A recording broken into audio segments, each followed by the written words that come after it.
Assalamualaikum warahmatullahi wabarakatuh. Mudah-mudahan semua saja yang nonton video saya senantiasa diberikan kesehatan oleh Allah, dijaga, dilindungi selalu, dan mendapatkan rezeki yang luas serta barokah. Amin. Di video kali ini saya akan menanggapi video pernyataan dari saudara AIAI IAA. Ya, jadi dia ini dikenal dengan AIAI IAA. Ya. Ya, menurut pengakuannya dia sendiri, ya, dia ini adalah salah satu dari cicit mufti Batavia. Baik, saya kembali ke AIAI IAA.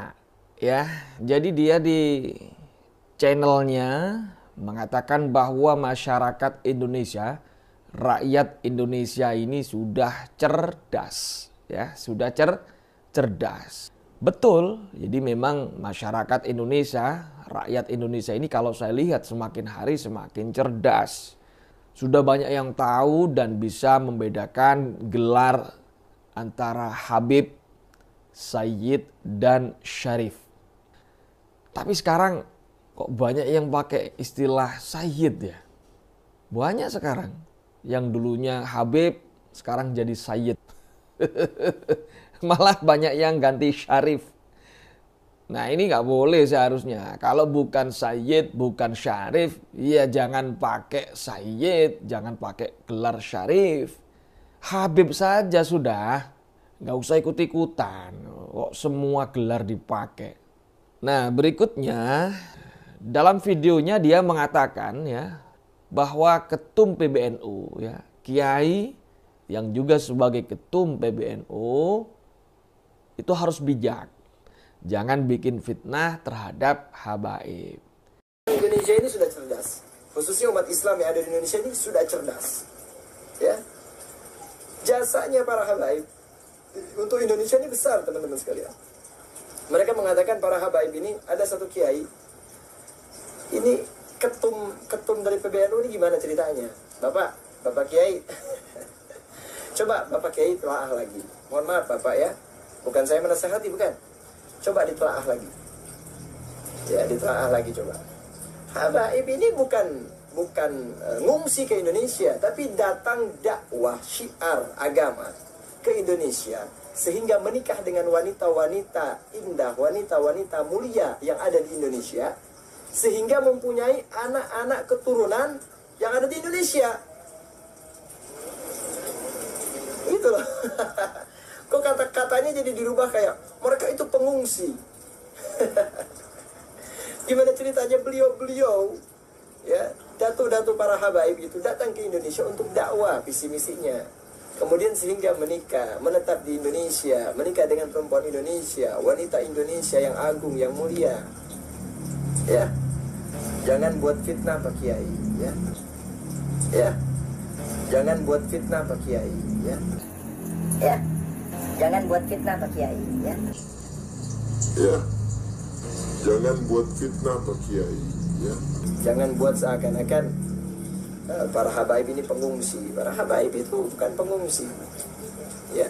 Anda seharusnya sebagai kiai harus bisa berbijaksana, apalagi seorang ketua PBNU masalah. Ya. Seorang ketua, seorang yang memang harus bijaksana dalam segala hal. Kemudian apalagi meneliti sejarah itu harus lebih berhati-hati, ya. Nah, di situ dia mengatakan ketum harus bijak, ketua PBNU harus bijak. Jangan bikin fitnah, jangan bikin fitnah. Fitnah apa yang dimaksud? Nah, biar jelas lihat video ini saja, ya. Jadi videonya si Habib AIIAA ini menanggapi video ketum PBNU yang ini. Al-Ashraf Al-Ula, ono Al-Ashraf As-Saniyah. Al-Ashraf Al-Ula itu tegese Sadah dzurriyyah Kanjeng Muhammad sallallahu alaihi wasallam sing teka ning Nusantara pada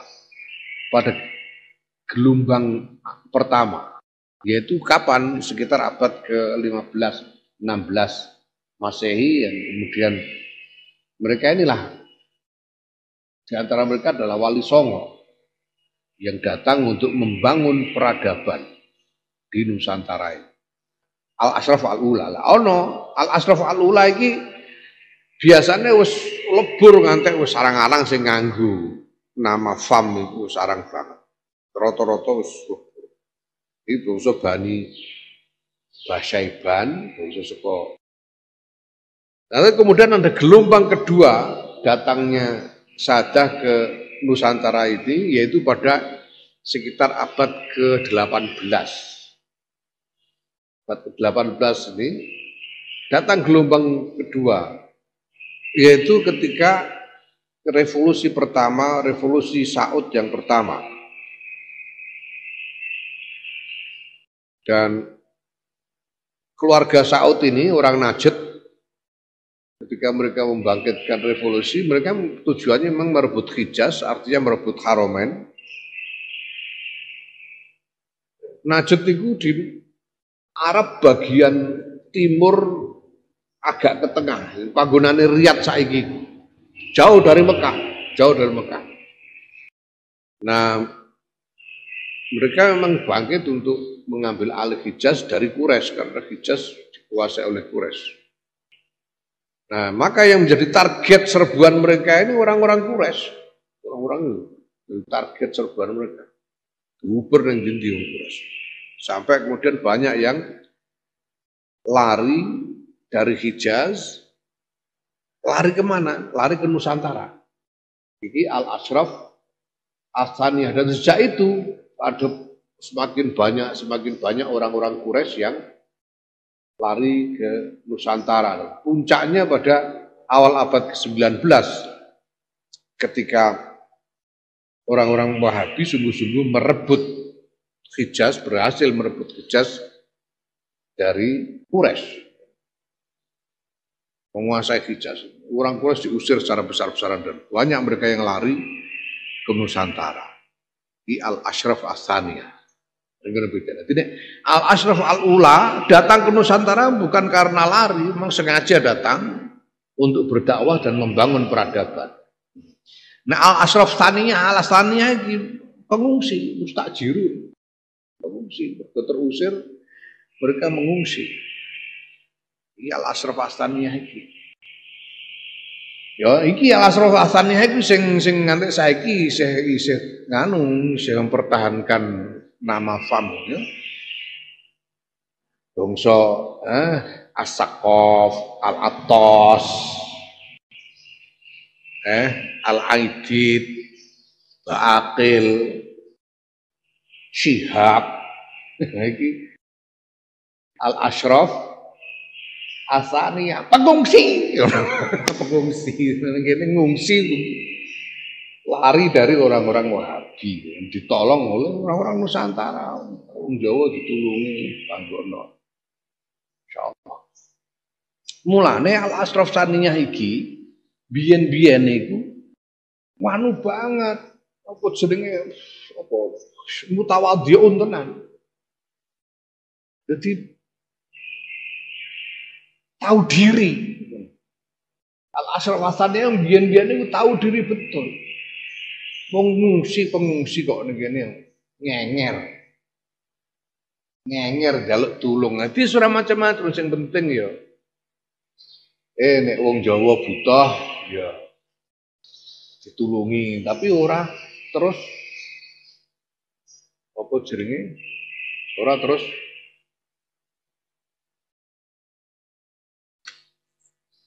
berlagak memimpin orang Jawa, ora.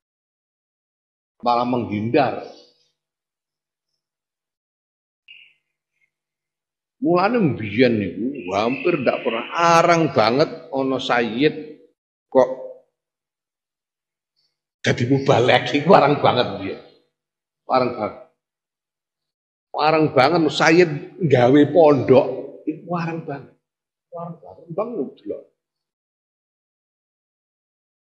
Mereka menempatkan diri sebagai orang-orang yang mengungsi karena terusir. Nah, kalau menurut saya video ini ya, video dari Ketum PBNU ini, Al-Mukarram Kiai Haji Yahya Khalil Stakuf, ini adalah video lama. Ini video ketika beliau belum menjadi Ketua Umum PBNU. Nah, coba lihat di sini ya, di channel YouTube Ngaji Kiaiku. Nah, ini video beliau 2 tahun yang lalu. Nah, ketika saya buka di deskripsinya, di situ diposting ya, diupload pada tanggal 14 Januari 2021. Sumbernya dari channelnya Kiai Mustafa Bisri ya, Gus Mus Channel. Nah, itu ada linknya itu. Silakan kalau yang pengen tahu dibuka, monggo. Jadi saya sampaikan sekali lagi kepada Habib AIIAA ya. Itu video lama. Video beliau sebelum menjadi ketum PBNU. Jadi Anda salah ya. Anda jangan mengatakan ketum PBNU harusnya bijak. Menjadi seorang kiai, apalagi ketua PBNU, ya harus bijak, harus bijaksana. Jangan bikin fitnah Pak Kiai, jangan bikin fitnah terhadap habaib. Nah, ini yang disampaikan oleh Habib AIIAA ya. Sekali lagi Anda salah. Nah, dari sini kita bisa melihat, kita bisa menganalisa dan menilai serta menyimpulkan siapa yang bikin fitnah. Nah, ini Kiai Yahya ini belum menjadi ketum PBNU ya. Nah, jadi teman-teman bisa menganalisa, menilai dan menyimpulkan siapa yang bikin fitnah sebenarnya. Dan justru kalau saya ya, penilaian saya, beliau ini sebenarnya malah berhusnudzon kepada siapa? Kepada para habaib. Beliau berhusnudzon kepada seluruh habaib. Ini lihat coba beliau, kita lihat kalau bahasa yang dipakai oleh beliau ya. Ini habaib disebut sebagai sayyid atau sadah ya, atau asyraf.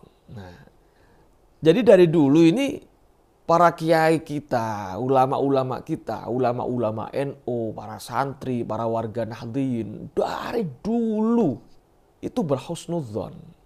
Ya namanya husnudzon itu ya berprasangka baik kepada siapa? Ya kepada para habaib.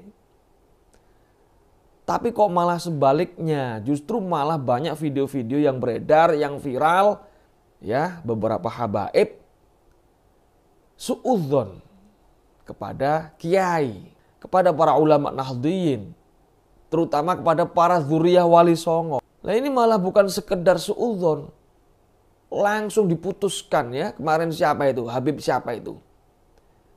Habib AAIEI. Nah ya, itu langsung mengatakan bahwa Wali Songo tidak punya keturunan. Kalaupun ada keturunannya dari perempuan dan itu terputus. Kalau nggak percaya silakan. Silakan datang ke Robito Alawiyah. Ini bukan suudzon lagi nih sudah.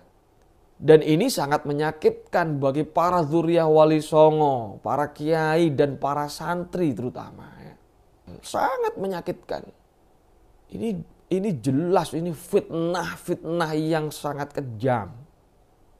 Al-fitnatu asyaddu minal qatl. Fitnah itu lebih kejam daripada pembunuhan. Banyak loh video-video yang beredar, ya, video-video dari para habaib yang sangat sekali dan kelihatan banget tidak suka sama ulama-ulama NU, sama kiai-kiai. Bahkan kemarin sempat viral juga sebuah video ulama itu nggak usah runtang-runtung sama Umaro. Viral kan? Malah mengatakan ulama yang runtang-runtung sama Umaro itu seperti anjing. Lebih buruk, lebih jijik daripada lalat yang memenceloi sampah. Apa mencelok itu? Yang mencelok, ya memenceloi, menghinggapi, merubung, mengerubungi. Jadi ulama yang runtang-runtung dengan Umaro ini lebih jijik daripada lalat yang mengerubungi sampah.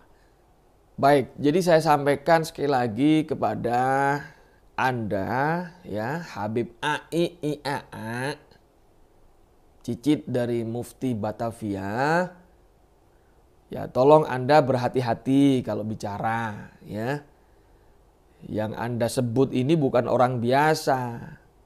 Nah, beliau ini seorang pemimpin dari sebuah organisasi ulama ya, kumpulan para ulama, organisasi yang besar, Nahdlatul Ulama, sebuah organisasi yang terbesar di dunia. Jadi hati-hati, saya sampaikan sekali lagi, hati-hati. Nah kemudian saya juga menanggapi pernyataan Anda bahwa para habaib dulu, leluhur para habaib ke Indonesia ini niatnya datang adalah berdakwah. Ya. Nah yang saya tanyakan, yang Anda maksud ini siapa? Jangan bilang Wali Songo loh ya. Karena Wali Songo itu bukan keluarga Ba'alawi. Wali Songo bukan dzurriyyah Ubaidillah. Wali Songo itu dzurriyyah Rasul. Dari Sayyidina Hasan ada, dari Sayyidina Husain juga ada. Dan sudah berabad-abad jauh sebelum datangnya para keluarga Ba'alawi dari Hadramaut. Wali Songo sudah ada di sini. Dzurriyyahnya sudah banyak di sini di Indonesia. Kesultanan-kesultanan yang ada di Nusantara itu, nah ya kan, Kesultanan Palembang, Kesultanan Cirebon, Banten, banyak kerajaan-kerajaan Islam yang ada di seluruh Nusantara. Belum para kiainya, para ulamanya, para santrinya, itu banyak yang dzurriyyah Wali Songo. Dan Islam sudah sangat berkembang pesat di Nusantara. Mungkin saya bisa mengatakan hanya melanjutkan perjuangan dari Wali Songo. Nah, Wali Songo ini bukan golongan habaib. Wali Songo ini sayyid, golongan sada, golongan asyraf, golongan syarif. Gak ada Wali Songo yang dipanggil Habib, itu gak ada. Anda jangan suka ngeklaim dong. Dikit-dikit diklaim ini milik, ini Habib, ini keluarga Ba'alawi. Jangan diklaim. Sukanya ngeklaim doang. Baik, jadi sudah jelas ya. Teman-teman bisa menilai dari video ini siapa yang bikin fitnah. Kalau saya yakin Ketum PBNU tidak mungkinlah beliau membuat fitnah terhadap habaib. Kita lihat di berbagai banyak pertemuan, banyak video, justru malah beliau ini membela, berhusnudzon kepada para habaib. Sudah disakitin berkali-kali oleh oknum habaib yang radikal, ya, oknum habaib yang berseberangan dengan beliau, tapi beliau ini masih membela, masih saja membela. Jadi harusnya para habaib-habaib ya, para oknum habaib ini berterima kasih kepada guru kami, kepada para kiai kami, kepada ulama kami. Terima kasih kepada NU, kepada seluruh warga Nahdliyin. Yang sebenarnya banyak yang sudah tahu nasab para habaib. Seperti yang disampaikan oleh Gus Abbas ya, dari Buntet Cirebon ini. Beliau ini kiai yang sebenarnya beliau ini juga seorang sayyid. seorang syarif, zuriyah Rasul dari Eyang Sunan Gunung Jati. Nah, coba ini lihat videonya ini. Itu sejak dulu sudah ada. Sudah ada. Sejak zamannya abad ke-8 Imam Fakhruddin Ar-Razi sudah menyatakan bahwasanya Sayyid Ahmad tidak memiliki orang yang bernama anak yang bernama Abdullah. Sehingga pada waktu abad ke-13 Syarif Abdul Rafiq, penguasa Hijaz ketika itu dari Syarif Al-Hasani, itu melarang kaum Ba'alwi memakai nama Sayyid dan Syarif. Kenapa melarang? Karena beliau raja. Itu berarti kan sebelumnya sudah ada kajian. Berarti kan sudah ada polemik, dan itu karena itu sudah ada ketetapan. Satu. Nomor selanjutnya yang terbaru di antaranya adalah salah satu naqib daripada Naqibatul Ashraf yang ada di Mesir. Itu salah seorang syarif yaitu Al-Hasan. Itu juga mengatakan ada ibtalun nasab li ali Ba'alwi, membatalkan nasab bagi keluarganya Ba'alwi dengan catatan-catatan secara ilmiah. Itu seorang naqib, beliau seorang nasabah dari Naqibatul Ashraf yang ada di Mesir. Mengatakan bahwa itu nasabnya Ba'alwi, kesimpulannya nasabnya Ba'alwi dari beberapa faktor-faktor yang sudah saya jelaskan, katanya nasabnya Ba'alwi itu adalah batilun ghairu sahihin, sudah batil ghairu sahih lagi. Berarti artinya apa? Kalaupun ada perdebatan, itu karena apa? Menurut mereka para nasabah yang ada di internasional khususnya Naqibatul Ashraf, semua baik ada di Irak ataupun ada di Irak atau ada di Mesir, itu mengatakan bahwasanya adanya nasab nyambung Ba'alwi adalah klaim sepihak dari Ba'alwinya atau dari ulama-ulama yang ada hubungan emosional dengan Ba'alwi, ya seperti yang dikemukakan oleh Kiai Imaduddin. Memang itu ada benarnya, karena yang berpendapat begitu bukan Kiai Imad aja, dari dulu ada. Saya juga waktu kecil sudah ada beberapa mbah saya dan dikasih tahu sama abah saya bahwasanya Ba'alwi itu memang terputusnya di Abdullah dan Ubaidillah. Saya saja waktu muda udah tahu seperti itu. Dari sebelum viral masalah ini belum ada, saya udah tahu bahwa itu sudah ada masalah. Jadi artinya ya Anda nggak usah debat dengan Kiaimat, debat dengan semuanya, termasuk dengan Syarif Abdul Rafiq, Naqibatul Ashraf yang ada di Mesir, yang ada di Irak, dan yang lainnya, Imam Fakhruddin Ar-Razi. Itu. Jadi artinya ini masalah ilmiah, dan menurut saya nggak jadi masalah mau nyambung atau tidak. Yang penting artinya ketika ilmiah itu dikemukakan, itu Anda jangan bicara bahwa oh itu berarti kurang ajar sama ulama ini, bukan kan. Namanya Aba Lutfi, namanya Habib Ali Kuitang, apalagi ya, kemudian Habib Abdullah bin Ali Al-Haddad Sahibul Ratib, kemudian seumpama para Habib Umar bin Hafiz, itu mereka adalah ulama-ulama besar. Itu mereka adalah waliullah, ulama besar, banyak muridnya, sahibul karamah wal barakah. Tidak berkurang karamahnya walaupun semua nasabnya nggak nyambung juga. Walaupun menurut kajian ilmiah nasabnya nggak nyambung, itu tidak berkurang. Mereka tetap orang mulia, orang alim yang kita patut meminta barokahnya, meminta karamahnya, meminta fuyudatul ilahiyah, yaitu anugerah-anugerah dari Allah Subhanahu wa taala. Jadi ini semuanya karena guru-guru kami, leluhur kami mengajarkan husnudzon. Semua guru-guru kami zuriyah Wali Songo, ya. Semua guru-guru kami, para kiai, para ulama, wong NU, ini berhusnudzon. Husnudzon. Nah, itu ya. Baik. Cukup kiranya video saya kali ini. Mudah-mudahan semua yang saya sampaikan ini ada barokah, maslahat, guna dan manfaatnya buat kita semuanya. Mohon maaf atas segala kekurangan.